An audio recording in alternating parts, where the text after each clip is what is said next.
Quando a gente muda por dentro, a gente não consegue mais caber naquela caixinha dentro da qual a gente viveu até aquele momento. A gente não aguenta mais, a gente quer sair, a gente tem que sair, porque o ambiente que a gente viveu até então sufoca, é sufocante. E a gente viveu lá há muito tempo, mas quando a gente acorda, esse ambiente conhecido é insuportável. Ele se transforma num ambiente insuportável, entende? Nada mais nos satisfaz, a gente é obrigado a sair. Essa é a realidade da lagarta virando borboleta.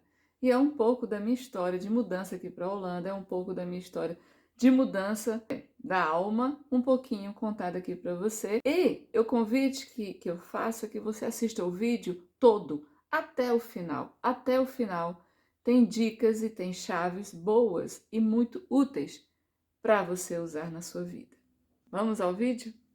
Era uma vez uma mulher de 50 a mais, com 2 histórias de casamento fracassadas, 2 divórcios no seu currículo e ainda sonhando em encontrar o seu príncipe. Enquanto ela ouvia dizendo assim: ah, você já está velha, agora você não vai tentar de novo, você já tem 2 fracassos, agora já passou da idade, enfim. Meu coração sonhava, desejava, queria o príncipe, queria viver aquele relacionamento amoroso que ela nunca tinha vivido, no caso eu, né? E nesse momento eu já tinha noivado com o meu marido holandês e aí a gente já tinha seguido todos os protocolos que a Holanda exige, eu já tinha feito a primeira etapa das provas, mas eu tinha que esperar um tempo para eu poder vir de vez para cá.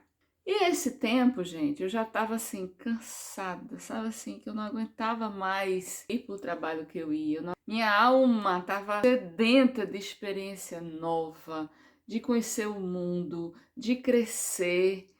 Eu queria conversar outras coisas, eu queria me desafiar no idioma, eu queria conhecer a Europa, eu queria passear, eu queria ser amada, eu queria receber amor. Entende? Aquela rotina estava cada vez mais sufocante para mim. E aí, todo dia quando eu ia para o meu trabalho, eu tinha que dirigir entre 20 a 30 minutos, dependendo do trânsito. E aí, no carro, eu botava sempre essa música para sair daquela realidade. Enquanto eu dirigia, aquele trânsito, para desviar minha atenção, me fortalecer, acreditar que meu dia de vir para cá ia chegar, eu botava essa música do Michael Bublé, chamada Home, que significa casa. Eu estava cansada daquela vida, aquela rotina do todo dia igual, e eu queria vir para casa. Aqui na Holanda, eu já sentia que era minha casa. A casa do meu noivo, então, já me sentia que era minha casa, entendeu? E aí, para escapar daquele trânsito, daquela realidade, daquela mesmice, eu vi essa música e eu vou mostrar a você. Ai, gente, é muito linda essa música, né? Ó.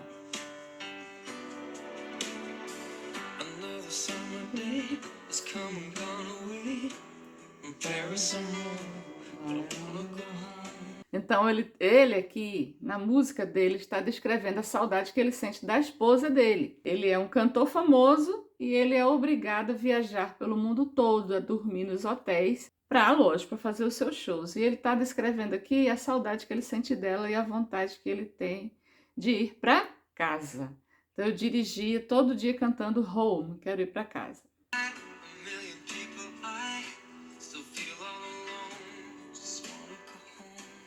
Ele diz 1 milhão de pessoas ao meu redor, né? O público dele nos shows, mas ele ainda se sente sozinho e ele quer ir para casa. E era a mesma situação minha, um monte de gente à minha volta, mas eu não sentia que eu estava só, sabe? Nada daquilo mais fazia parte do que eu queria para mim e nada daquilo fazia sentido mais para mim. Aquela vida não fazia mais sentido para mim, entende? Aí ele diz, eu sinto saudade de você e você sabe, né?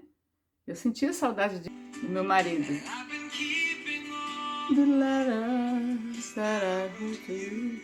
Aí ele tá falando aqui de todas as cartas que ele escreveu para ela, mas aqui no caso eram as mensagens, né, que eu recebia do meu marido, então noivo, e eu ficava lendo e relendo. E aqui o Michael Bublé fala que todas as cartas e todas as mensagens não são suficientes. Tudo que eu queria não era mais mensagem. Óbvio que eu queria estar fisicamente com ele. E ele fica repetindo, eu quero ir para casa. Quero ir para casa. Era o meu caso. E aqui esse refrão eu cantava muito. Let me go home. Deixa eu ir para casa. Estou muito longe de onde você está. Quero ir para casa. Aquela BR da minha casa lá pro trabalho era o tempo todo cantando eu quero ir para casa. I wanna go home, I wanna go home. Someone else's life. Ele diz aqui, eu sinto como se eu estivesse vivendo não a minha vida, não o que eu queria viver, mas a vida de outra pessoa. Exatamente como eu me sentia, gente. Indo para o trabalho que eu não queria ir, morando num lugar que eu não queria morar, cumprindo um papel que não era o meu, vivendo a vida de outra pessoa. Isso é muito ruim, isso é muito angustiante. Ele está falando aqui que ela sempre acreditou nele. Aquela Rosane, lá daquela época, ela estava muito ferida. Quando a gente está muito ferida, a gente não encontra pessoas que acreditem em nós. Essas pessoas existem, mas a gente não as encontra, né?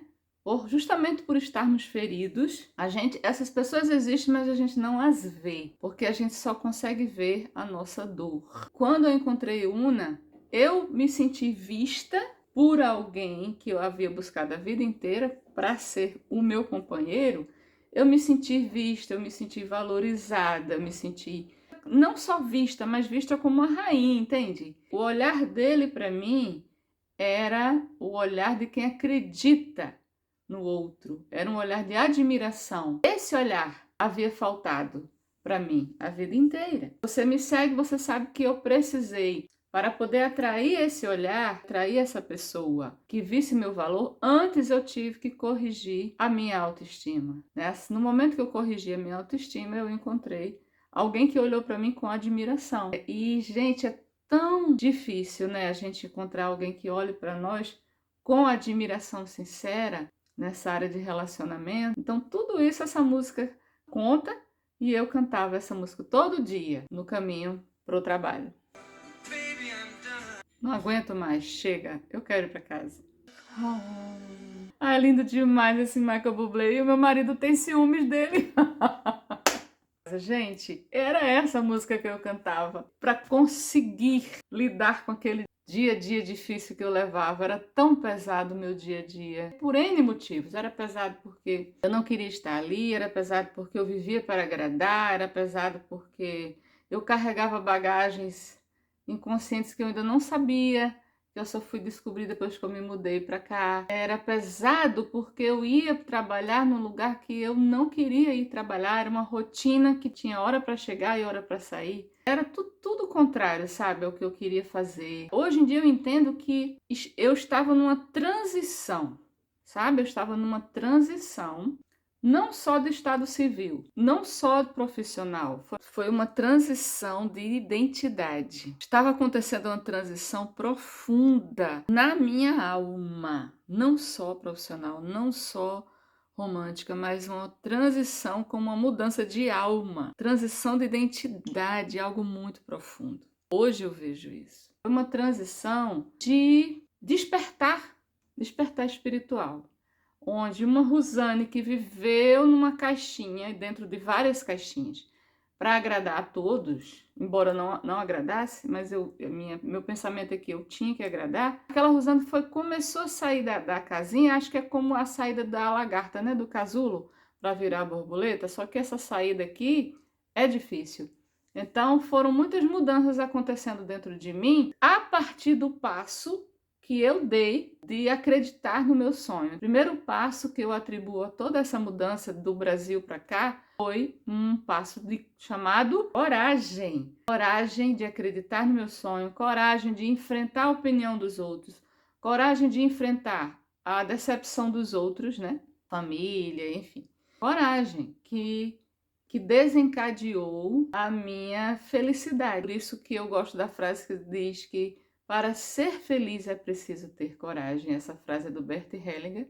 E aí, gente, a gente bota algumas crenças limitantes por terra. Primeiro, quem disse que você tem que morrer no lugar que você nasceu? Quem disse que você não pode sair e descolar, despregar do lugar que você nasceu para ir viver seu sonho? Quem disse? Você pode sim, pode e deve, sabe? Sair do lugar que você nasceu para viver seu sonho. Se eu não tivesse saído do Brasil, se eu não tivesse ligado o botão da coragem, se eu não tivesse me disposto a ir até o fim pelo meu sonho, eu não estaria aqui, não é verdade? Eu não teria encontrado o meu príncipe. Quem disse que depois dos 50 a gente não tem mais direito a sonhar com amor, com um beijo na boca, receber elogio, com nossa libido? Quem disse que depois dos 50 a gente não pode se casar de novo? Outra crença que eu botei por terra foi quem disse que a gente só pode casar uma vez. Quem foi que disse que depois do primeiro casamento, ou do segundo, ou do terceiro, você não pode mais, você está condenada. Ah, se não deu certo uma, duas, três vezes, não vai dar de novo. Vai. Se não deu certo na sua primeira tentativa, pode ser que você seja feliz na segunda. O que acontece é que na primeira e na segunda, na terceira tentativa, você não estava pronta ainda para crescer, para amadurecer, para se enxergar. Entende? Quanta crença limitante eu botei por terra. E foi por isso, olha aí outra coisa importante, que muita gente se afastou de mim, porque conseguia conviver bem com as minhas dores, com a Rosane falida, mas com a Rosane bem-sucedida, algumas pessoas não conseguiram lidar. Quando você ousa ter coragem de acreditar em você e mudar a sua vida, você vai incomodar pessoas e tudo bem. Deixe-as. O importante é que cada um tem a sua velocidade, cada um tem o seu tempo. Cada um tem a sua consciência. Outra verdade é que depois que eu provei que eu estava certa, que eu experimentei a felicidade, que deu tudo certo aqui, pessoas que me criticaram no passado passaram a me aplaudir. Então você será criticado quando você for em busca do seu sonho. E você sair, de parar de fazer parte da manada, do coletivo, você vai enfrentar críticas de pessoas que lá no futuro, essas mesmas pessoas vão lhe aplaudir quando você mostrar que você estava certo. Agora, para isso, você tem que provar e mostrar que você foi bem-sucedido, entendeu? Coragem não é ausência de medo. Coragem é a gente pegar o medo, dar o braço ao medo e ir com o medo mesmo. Então, eu estava fazendo algo extremamente ousado. Primeiro casamento, eu casei por paixão cega, assim, sem analisar nada. Casei por paixão. Segundo casamento foi por imposição do sistema religioso no qual eu vivi inserida por muito tempo. Aquele sistema religioso dizia: você tem que casar com essa pessoa, tem que casar com essa pessoa para fugir da aparência do mal, entendeu? Então, dois motivos para casar totalmente errados. Dessa vez eu estava fazendo tudo diferente, eu estava acreditando em mim. Eu tinha pego todos os conselhos da família, todos os conselhos da sociedade, todos os caminhos conhecidos, todas as garantias de frase feita, sabe, de sociedade, de religião, de religiosidade. Eu tinha jogado tudo fora, joguei tudo fora e passei a contar só comigo. Ou seja, eu passei a contar com a total ausência de certeza. Porque quando tudo que eu tinha vivido antes era todo mundo me garantindo que era certeza de felicidade. Case virgem que você vai ser feliz. Case na igreja que você vai ser feliz. Ai, gente, desculpa eu sorrir. A motivação desse vídeo é ajudar você. Ninguém pode dizer a você com quem você vai se casar. E você não pode jamais se casar para agradar ninguém. Então eu estava confiando em mim, pela primeira vez confiando em mim, dando um passo gigantesco de atravessar o oceano, pagando para ver a pessoa que eu tinha escolhido e a pessoa que tinha me escolhido. Eu finalmente tinha escolhido alguém que me via, que me admirava, e eu não queria perder essa chance. Quantas vezes você já desistiu até de casar com quem você queria, com medo da opinião da sua mãe, com medo da opinião do seu pai, com medo da família? E o que foi que você ganhou? Entende como é importante a gente confiar na gente? E como é importante se livrar da ilusão de que, se eu confiar em mim, eu terei garantias. Não, não teremos garantias. Eu não tinha nenhuma garantia. mas eu resolvi apostar em mim. E eu tenho uma coisa para dizer a você. Era incerto? Era. Era inseguro? Era. Eu tinha garantias? Não. Mas eu aprendi um outro princípio que é: quando a gente acredita na gente, quando a gente tem uma vontade forte e a gente se compromete com a nossa vontade e com o nosso sonho e a gente se leva a sério, o universo conspira a nosso favor. Os anjos trabalham para a gente. Todo mundo do mundo espiritual vê que você está falando sério. Quando você acreditar no seu sonho, você ativar o botão da coragem e se livrar dessa necessidade doente de agradar o outro, de ser elogiada, de ser aplaudida, você vai encontrar e realizar e se aproximar e conquistar o sonho que você tem. No fundo, você precisa de coragem, não é para dar o passo que você precisa em direção ao seu sonho, não. A maior quantidade de coragem que a gente precisa ter, na verdade, é para enfrentar as pessoas que sempre estiveram ao nosso redor, que são infelizes e que nunca tiveram coragem de viver a vida que queriam ter vivido. Então é preciso muito mais coragem para enfrentar a opinião do outro do que fazer o que você quer fazer. Pense nisso. O sonho era um sonho muito genuíno, era um sonho que todo mundo tem, o sonho de encontrar o seu amor. Era o sonho que eu tinha todo o direito de ter. Mas o ambiente ao meu redor dizia o contrário, dizia: você não tem mais direito porque você está velha, porque você já casou, e o que é que vão pensar de você? E eu sei que tem mulheres da minha idade que pensam do mesmo jeito. Eu já passei da idade. E estão como? Estão sozinhas. Ou então, elas pensam: já passei da idade de divorciar. Vou morrer, envelhecer e morrer com essa pessoa aqui do lado. Continuar vivendo nessa solidão a dois. Entendeu, gente? Cuidado, esse vídeo é um convite para você acreditar mais em você. É para você ativar mais o botão da coragem. É você se lembrar que o último dia da vida vai chegar. E o que foi que você fez da sua vida? Como foi que você se tratou? Entende?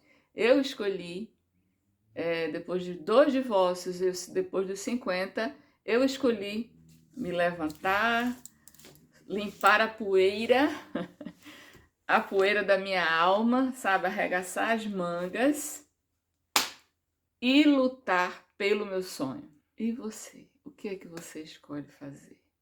Tomara que você escolha apostar em você. E tomara que você escolha enfrentar todas as etapas necessárias para vencer as crenças limitantes aqui dentro. Tomara. Se você não conseguir sozinha, eu ajudo você com a minha experiência e com o meu trabalho. Basta você entrar em contato comigo. Eu torço por você, mas é preciso que você também torça por si mesma.